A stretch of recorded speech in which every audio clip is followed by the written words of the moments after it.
Besoin de vous, voilà où je me trouve aujourd'hui, évidemment. Mais tout ça, une cohérence, parce que vous le savez aussi, dans une équipe de foot, il faut des jeunes qui sortent de l'académie, puis il faut des joueurs qui ont plus de bouteilles, plus de cap pour pouvoir trouver le juste équilibre. Et c'est ça qu'on a essayé de faire au niveau des engagés. La seule question, le seul engagement que j'ai demandé à Maxime quand j'ai rejoint les engagés, c'était la promesse que 50% des gens viendraient de la société civile, les têtes de liste viendraient de la société civile. Il a tenu sa promesse. Donc nous, on va essayer d'être à la hauteur de la nôtre et la seule chose qu'il m'a demandé, c'est d'y aller à fond et de me donner à fond. C'est ce qu'on essaye de faire. Alors, quand même, 2-3 mots sur le programme. En même temps, je me rends compte que c'est long d'avoir tout le monde qui se succède ici. Donc, je vais être assez rapide et puis je resterai un petit peu pour discuter avec les uns et les autres sur des questions plus spécifiques parce que l'Europe, c'est super large. Je voudrais juste que vous reteniez peut-être 3 choses de mon intervention. Si déjà vous arriviez à retenir 3 mots de mon intervention, ça sera pas mal. Le premier mot, c'est juste échange. Je vais y revenir. Le deuxième mot, comment est-ce que je vais l'exprimer? Je dirais autonomie. Donc juste échange, autonomie. Et le troisième mot, c'est plan d'investissement. Okay? Juste échange, autonomie, plan d'investissement. Juste échange, ça veut dire quoi? C'est que ma conviction profonde, parce que moi, je me suis engagé en politique parce que j'ai des enfants, 3 enfants, 22, 19 et 15 ans, et je me suis dit, mais comment est-ce qu'on pouvait structurellement essayer d'améliorer les choses? Pourquoi est-ce qu'on avait l'impression, d'être enfermé comme ça dans ce système, cette dynamique de crise en crise et qu'il n'est pas possible, comme s'il n'était pas possible de s'en sortir? Qu'est-ce qui fait dans le système que cela ne fonctionne pas? Alors je pense souvent cette image-là, la différence entre la psychologie individuelle et la psychologie systémique, travailler sur le système. En entreprise, ça donne quoi? Ça donne souvent, dit Christophe, tu devrais prendre plus d'initiatives. Je pense que ça serait vraiment important que tu viennes avec plus d'idées. Mais si Christophe il a des idées et que le patron, chaque fois que Christophe il a une idée, il le casse complètement, vous vous rendez bien compte qu'on aura beau lui dire qu'il doit prendre des idées, le système ne lui permet pas de prendre des idées. Et aujourd'hui, le système n'encourage pas ou ne récompense pas ceux qui sont vertueux d'un point de vue sanitaire, d'un point de vue environnemental, d'un point de vue social. En fait, ils perdent. Ceux qui sont les plus vertueux perdent. Et tant que le système fait perdre ceux qui sont les plus vertueux, Christophe ne prendra pas d'initiative dans l'entreprise, ne fera pas avancer avec tout le talent qu'il a. Et donc le culpabiliser, lui, alors qu'il est dans un système foireux, cela n'a pas de sens pour Christophe, prendre l'initiative, je vous rassure. Mais c'était un exemple. Qu'est-ce que je veux dire par là? Je vais vous donner 2 exemples concrets qui permettent de l'illustrer. Le premier, c'est, vous avez vu la colère des agriculteurs. Une des raisons de cette colère, c'est qu'on leur impose, comme ils disent, des normes qui ne sont pas imposées à d'autres et qui, d'autres, du coup, sont plus efficients. L'exemple classique qu'on cite, c'est l'atrazine. L'atrazine, c'est un herbicide qui est cancérigène. On est tous d'accord pour dire que c'est cancérigène. Ça crée des malformations chez les nouveau-nés. Et donc, en Europe, depuis plus de 15 ans, on a interdit ce produit, même s'il est évidemment très efficace et très pratique pour les agriculteurs. Mais dans le même temps, on fait un accord de libre-échange avec la Nouvelle-Zélande et l'atrazine est utilisée en Nouvelle-Zélande. Et donc, les gens qui cultivent avec ce produit-là sont plus efficients. Et c'est là que je dis que ceux qui sont moins vertueux sont avantagés, donc moins chers, vu qu'ils peuvent utiliser un produit qui est plus efficace, mais qui pollue et qui crée des problèmes sanitaires. Et ils se mettent en compétition déloyale, quelque part, avec ceux qui ont le critère le plus élevé. Et donc, vous vous rendez bien compte que celui qui a le critère le plus élevé, du coup, il perd. On a la même chose au niveau environnemental. La Commission européenne essaie une avancée extraordinaire, a mis en place des quotas carbone. C'est-à-dire qu'elle dit aux grandes entreprises qui polluent, pollueurs, payeurs. Et donc, si vous émettez des émissions de CO2 dans l'atmosphère qui vont avoir des conséquences, vous devez assumer le coût de ça. Et donc, je vais rendre ces comportements-là moins efficients. Je vais faire un pollueur-payeur pour encourager l'économie, on dit piloter l'économie pour qu'elle devienne plus vertueuse.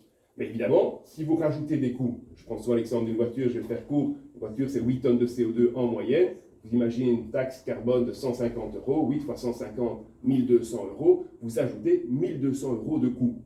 Mais si dans le même temps, en Turquie ou au Mexique, il n'y a pas la taxe carbone, le patron qui est dans une entreprise, qui quelque part, si elle n'est pas régulée, se dit, où est-ce que je vais investir ma prochaine usine de bagnole? Il va l'investir en se disant, là j'ai déjà mis 200 € de frais en moins en Turquie et au Mexique, on prend l'usine de voiture et on l'amène là-bas.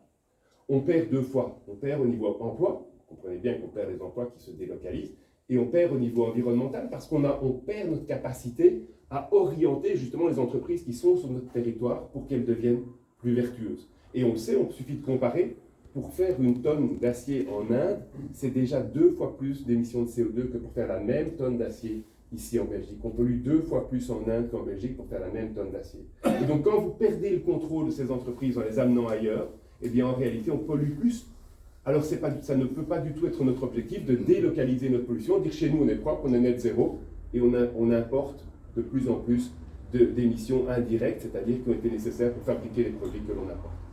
Et donc c'est pour ça que je dis qu'on doit retrouver cette capacité à passer du libre-échange au juste échange.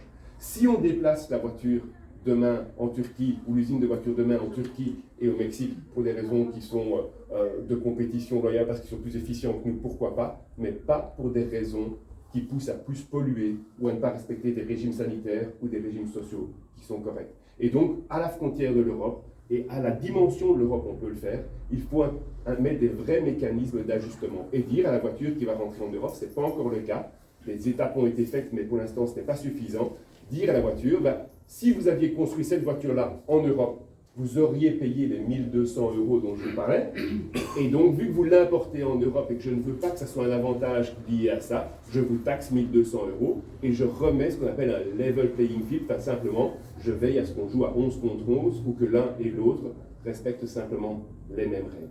Ça, c'est vraiment pour essayer d'expliquer rapidement ce que j'appelle passer du libre-échange au juste échange. On n'est pas du tout contre le commerce international. Le commerce international est important, mais on doit retrouver notre capacité à dire on fait du commerce international, mais selon ces fondements-là, ces bases-là, sanitaires, sociales et environnementales qui nous semblent essentielles. Et ça, c'est vraiment travailler globalement sur le mode de fonctionnement du système, et alors ça devient plus un avantage pour ceux qui sont le moins vertueux. Ça, c'était mon premier point. Mon deuxième point, c'était donc, vous vous en souvenez encore, autonomie, donc juste échange. Deuxième point, c'était autonomie. Autonomie, pourquoi? Parce que si vous voulez pouvoir imposer ça, vous devez être en capacité de négocier correctement.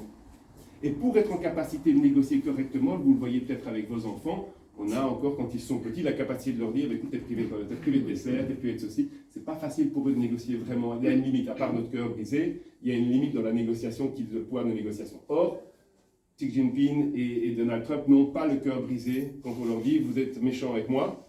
Donc, eux, notre capacité de négociation, si on dépend d'eux pour manger, pour nous chauffer, pour consommer, pour nous soigner, même pour du paracétamol, enfin du dafalgan ou de l'ibuprofène, on dépend aujourd'hui, on a tout délégué. Pour nous protéger en termes de défense, on a tout délégué. On a délégué notre défense aux Américains, nos usines de paracétamol et d'ibuprofène aux Indiens, nos usines d'iPhone aux Chinois, de batteries aux Chinois, notre énergie au Qatar, au Moyen-Orient. Aujourd'hui, nous sommes un géant au pied d'argile.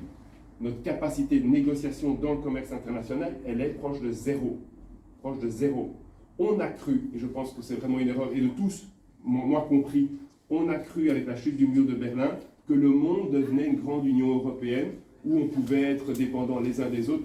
C'est pas grave parce qu'on avait un objectif commun. Ce n'est pas vrai. On a des blocs économiques qui sont en compétition, et dans une compétition, vous ne pouvez pas être dépendant ou créer une dépendance. C'est vrai aussi dans nos entreprises, on le voit. On sait très bien qu'il y a dans les grandes entreprises, il y a une limite. Quand un fournisseur dépasse plus que 10, 20 ou 30% selon le type de produit, on dit attention, il faut que tu démultiplies tes fournisseurs, ou à l'inverse, si un client devient trop important dans votre portefeuille client, on dit attention, il faut que tu diversifies tes clients, sinon ta capacité de négociation devient trop faible. C'est ce qu'on voit avec la grande distribution parfois, et entre autres au niveau des agriculteurs. Donc on doit absolument récupérer cette autonomie. Et vraiment, je donne un exemple par rapport à ça, parce que Xi Jinping le dit clairement. Alors, je ne parle pas chinois, mais si les traductions de ce qu'il me dit sont exactes, il dit « Nous devons encore augmenter la dépendance européenne par rapport à nos produits. Comme ça, ils seront incapables de prendre la moindre mesure de rétorsion parce que c'est une dépendance complète qu'ils ont par rapport à nous. » Et on le voit avec la voiture électrique. La Commission européenne dit « Il y a un dumping chinois sur les voitures électriques. » Et il n'y a rien qui se passe. Les Américains ont mis plus 100% de taxes à l'entrée. Alors 100%, à mon avis, c'est un peu exagéré, ça devient du protectionnisme. Mais on devrait rajouter au moins 50% pour rééquilibrer les choses, parce qu'aujourd'hui, il y a un vrai dumping. On n'ose pas le faire, même les Allemands n'osent pas le faire, parce qu'ils ont une dépendance telle par rapport aux Chinois, qu'ils ont très très peur des mesures de rétorsion. Et donc aujourd'hui, on n'a pas encore osé. Depuis octobre, on en parle, on n'a toujours pas osé prendre la moindre mesure. Or, on sait que si une filière s'écroule, une filière industrielle, comme par exemple celle de la voiture, on ne la reconstruira pas. Et donc ça sert à quoi un dumping? Ça veut dire je vends à limite à perte. Je détruis une filière, une fois que la filière est détruite, je peux réaugmenter mes coûts, enfin mes prix, pardon, et de toute façon, on ne sait plus réagir, parce que recréer une filière de zéro, c'est quasiment impossible, une filière industrielle, c'est quasiment impossible. Et donc c'est vraiment hyper urgent qu'on récupère cette capacité, qu'on réindustrialise l'Europe, qu'on protège suffisamment nos industries, nos agriculteurs, nos consommateurs, etc. Ça, c'était le deuxième point, c'est l'autonomie. Donc vraiment, j'insiste à fond. Et ce qui est lié à ce point-là, c'est la défense. On n'a pas vraiment le temps d'en parler ici, mais on a vraiment besoin aussi de notre autonomie, donc tant au niveau numérique qu'au niveau alimentaire. Donc faisons très attention aux agriculteurs. En plus, cette année-ci, ça va être très, très, très, très dur pour les agriculteurs. Ça paraît peut-être loin de l'avenue Parmentier et de l'avenue Orban, mais c'est une vraie réalité et une dépendance alimentaire. On sait que les révolutions arrivent par la dépense alimentaire. Il suffit de lire l'histoire. On sait comment cela fonctionne. Au niveau santé, etc. Mais aussi au niveau défense, je pourrais y revenir, c'est un autre point qu'on pourrait faire, mais on n'a pas le temps aujourd'hui. Troisième point dont je voulais vous parler, c'est un grand plan d'investissement.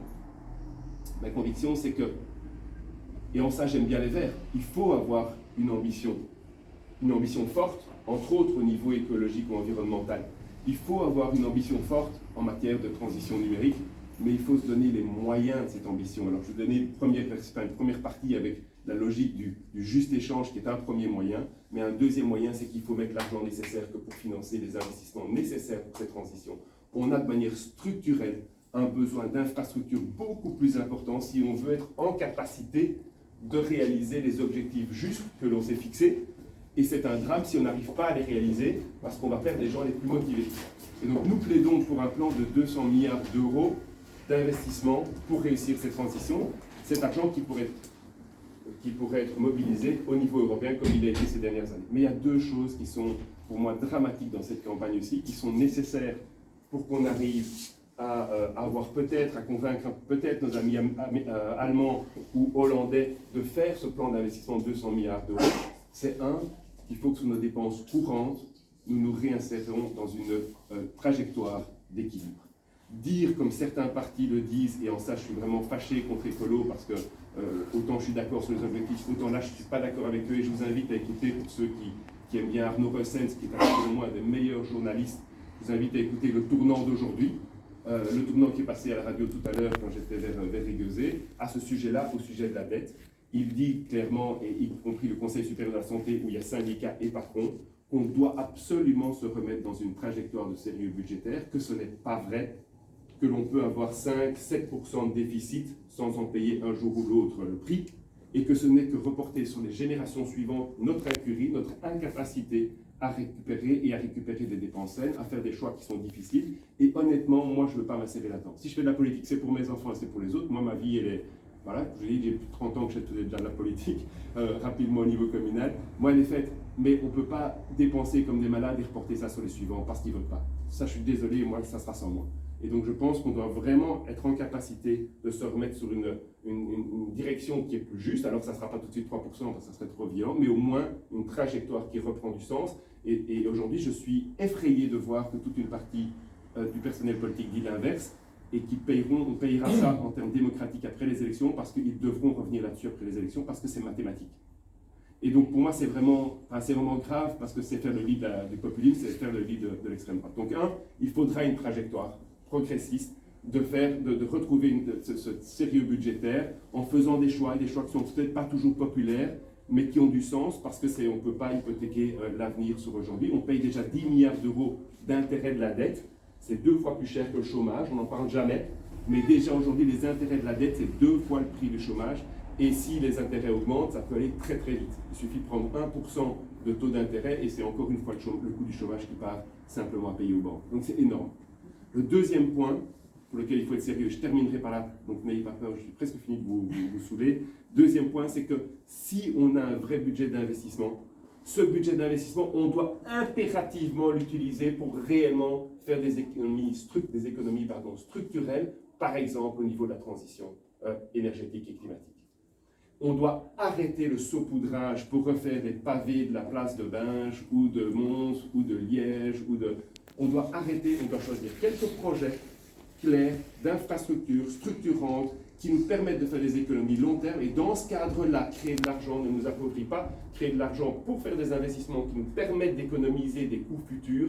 Globalement, au niveau économique, cela ne nous appauvrit pas. Le bilan Europe ou le bilan Belgique contient une provision pour dettes futures, pour coûts futurs liés entre autres au réchauffement. remplacer ces coûts futurs par des investissements qui nous permettent de les éviter ou de les diminuer, économiquement cela a du sens, économiquement on peut se battre pour ça, économiquement on peut le faire et on n'appauvrit personne, mais grand Dieu, il faut vraiment l'utiliser pour ça. Et dans ce cadre-là, le fait que l'Europe ait dit que c'était des co-investissements au niveau des nouvelles règles financières, des co-investissements européens pouvaient être sortis du calcul de la dette, etc., peut faire du sens, mais il va falloir se battre pour faire rentrer là-dedans un maximum d'investissements porteurs de sens. Donc, juste échange, autonomie, y compris au niveau de la défense, et une trajectoire responsable, je vais dire, pour être en capacité de faire un plan d'investissement. Ça, je pense que c'est vraiment trois points structurels pour lesquels, en tout cas moi, je vais me battre corps et âme après le vice, si vous me portez la chance de pouvoir me présenter au Parlement européen.